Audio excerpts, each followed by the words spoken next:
A little after 2 o'clock, our a little after 2 o'clock, our South Gessner patrol officers were dispatched to 9300 block of Fondren on a report of a two-vehicle accident. They arrived at the scene and found that there was a Honda and a Ford pickup truck that had been involved in an accident.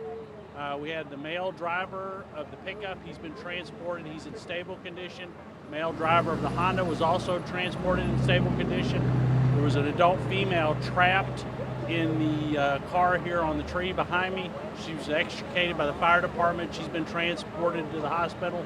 She's in surgery right now in critical condition. We're checking on her status. So right now our vehicle crimes investigators are investigating this accident.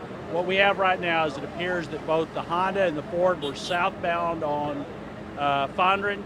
The Ford was in the outside lane. The Honda was in the inside lane. It appears that a car came off of Wanda Lane from the east side, went across. The Honda tried to avoid the car, struck the Ford, and that's what started off the collision, which resulted in the Honda striking two poles and then the tree and the truck flipping over. Right now it appears that at least the Honda was traveling at a high rate of speed. There are some reports that the cars were racing. We have not confirmed that at this point.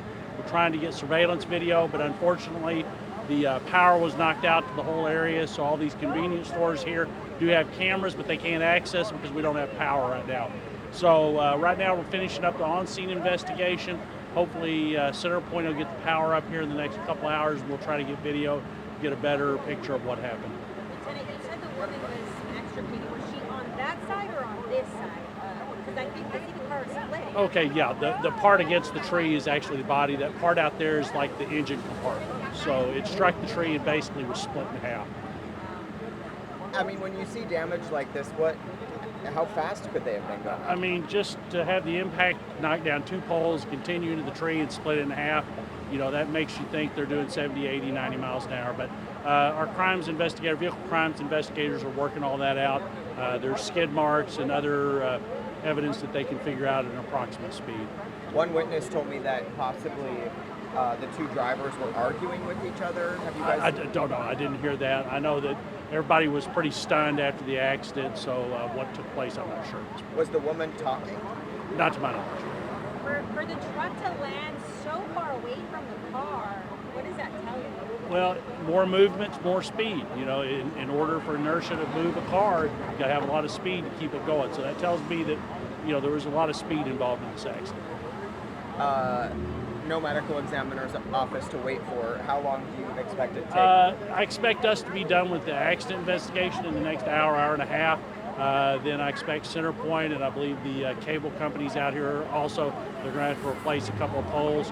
So I wouldn't be surprised if we're out here with the roadblock for 3 or 4 hours. What's your message for people who are out there racing and doing some of the stuff in these? You got to think about the consequences. The long-term consequences are devastating. We've got 3 people in the hospital here, one that might not survive. Is that really worth acting like an idiot out here on the road? I don't think so. Fortunate that nobody else was injured because it's still kind of a busy area. Oh yeah, there's always people walking to the store and stuff around here. There could have been somebody walking down that sidewalk. 2 o'clock, you got kids out. Very dangerous situation. And now you've got, 300 or 400 people without power in this heat. That's a terrible thing also. Nobody wants to be trapped in an apartment for the next 4 or 5 hours without power. So.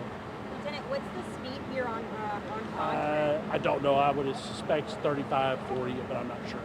And again, your message one more time for drivers out there who are driving these smaller roads. Just slow down.